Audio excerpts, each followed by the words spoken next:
Aight, so I've been sitting on this for a whole damn week. 1 week. Going through books that most guys never even touch. Not that Riz hack garbage, not say this line and she falls in love. Actual books written by actual scientists who spent decades, some of them their entire careers, studying what makes human beings feel genuinely valued.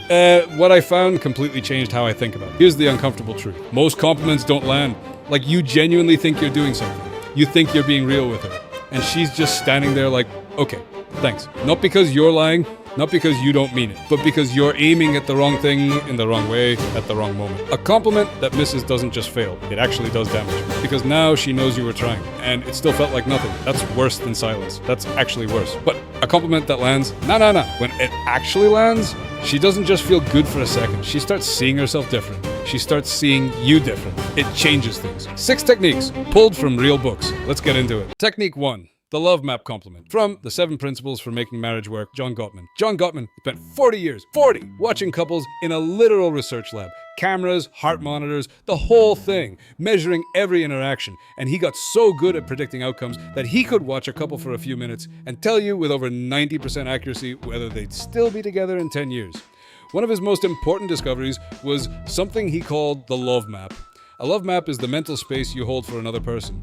The details you've actually collected about who they are, their fears, their dreams, their favorite small things, the story behind why they get quiet sometimes. Couples who maintained rich, detailed love maps of each other, they stayed together. They stayed close. The ones who stopped building those maps, they drifted. Now here's where it connects to compliments. Most compliments are generic. You look great. You're so smart. That was impressive. These compliments could be given to literally anyone, and she knows that. That's the problem. The moment she realizes it could have been said to the woman behind her in line, it means nothing.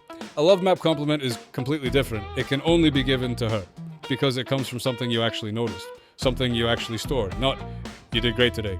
But you mentioned last month that this presentation had you terrified. You walked in there anyway and owned every second of it. I don't think you even realize how significant that actually was. You're not flattering her, you're witnessing her, and being witnessed, truly seen by someone who actually knows you, that's one of the deepest forms of feeling loved that exists. Gottman's 40 years says so. Technique 2, process of a person. From Mindset, Carol Dweck. Carol Dweck is a Stanford psychologist who ran one of the most replicated studies in modern psychology. And it started with a dead simple experiment. She had kids solve easy puzzles, designed so everyone would succeed.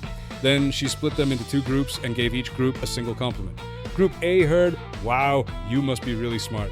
Group B heard, "Wow, you must have worked really hard." 1 sentence, that's it.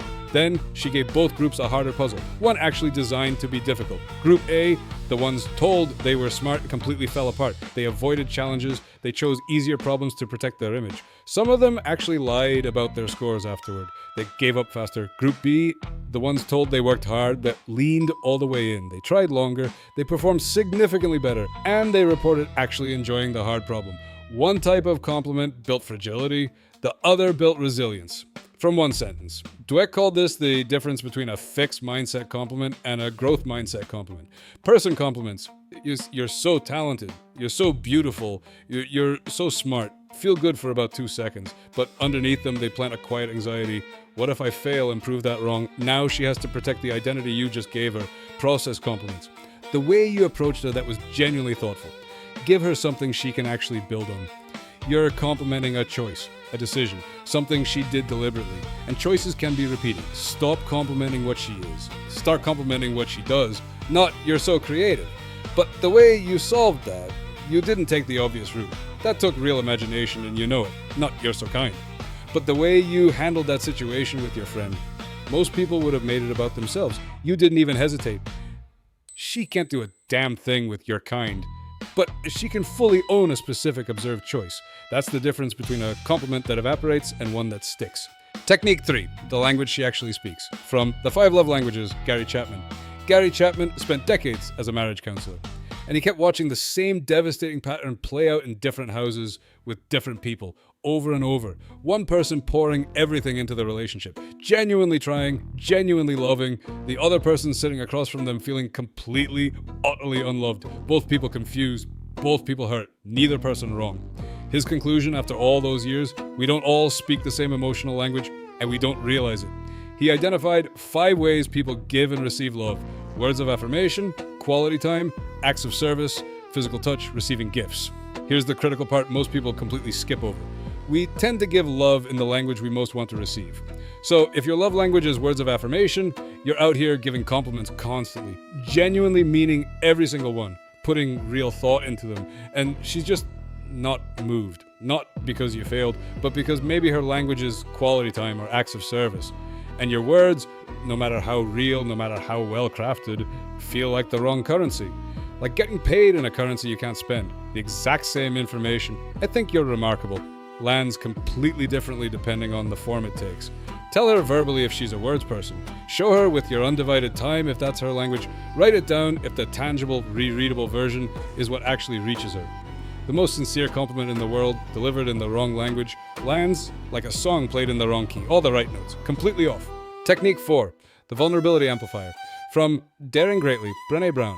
Brené Brown spent years, and I mean years, researching shame and human connection. Thousands of interviews, and her central finding, the thing that kept showing up no matter what, was this.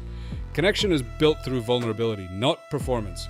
And this applies directly to how you give compliments. Most compliments are observational. They comment from a distance. That was impressive. You handled that really well. You're really good at that. They're kind. They're real. But they keep a gap. There's a wall between you and her. You're evaluating her from the outside.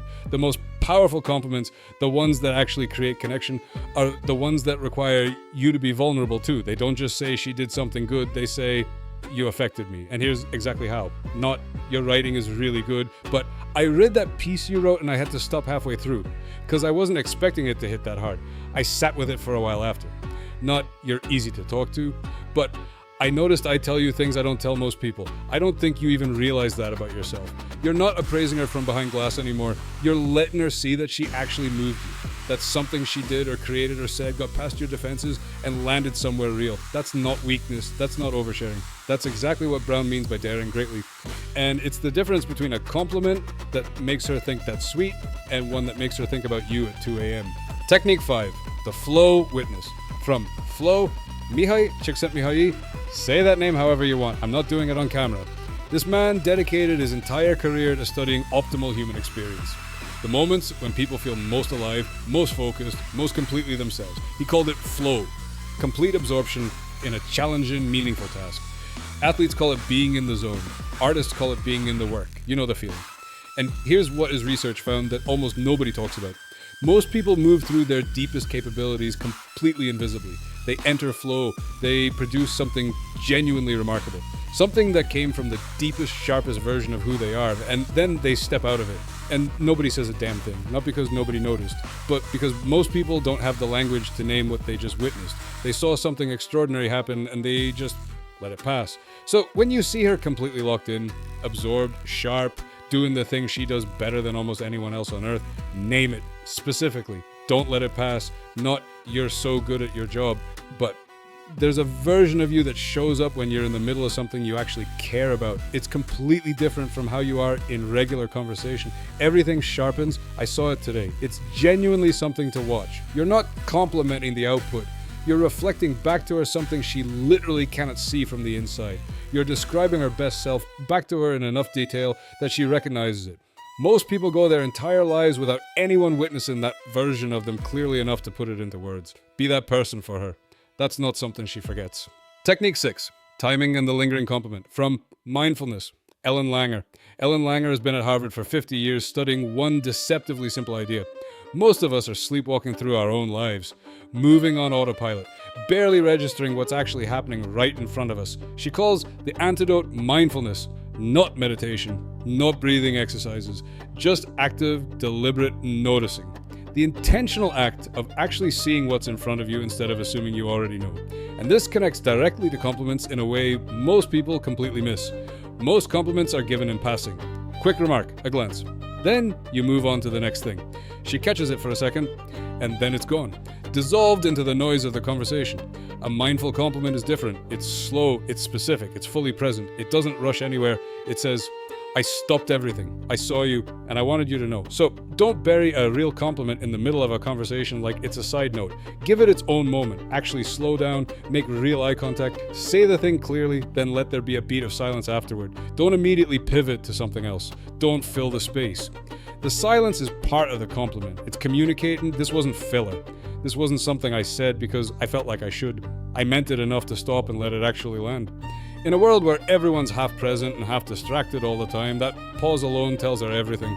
6 techniques, 1 principle underneath all of them. The best compliment you can give someone isn't the most poetic. It's not the most clever. It's the one that makes her feel genuinely seen. Not as a category, not as a performance, but as a specific, irreplaceable person whose inner life you've been paying close enough attention to actually understand. That's not a skill you pick up in 5 minutes, it's a practice.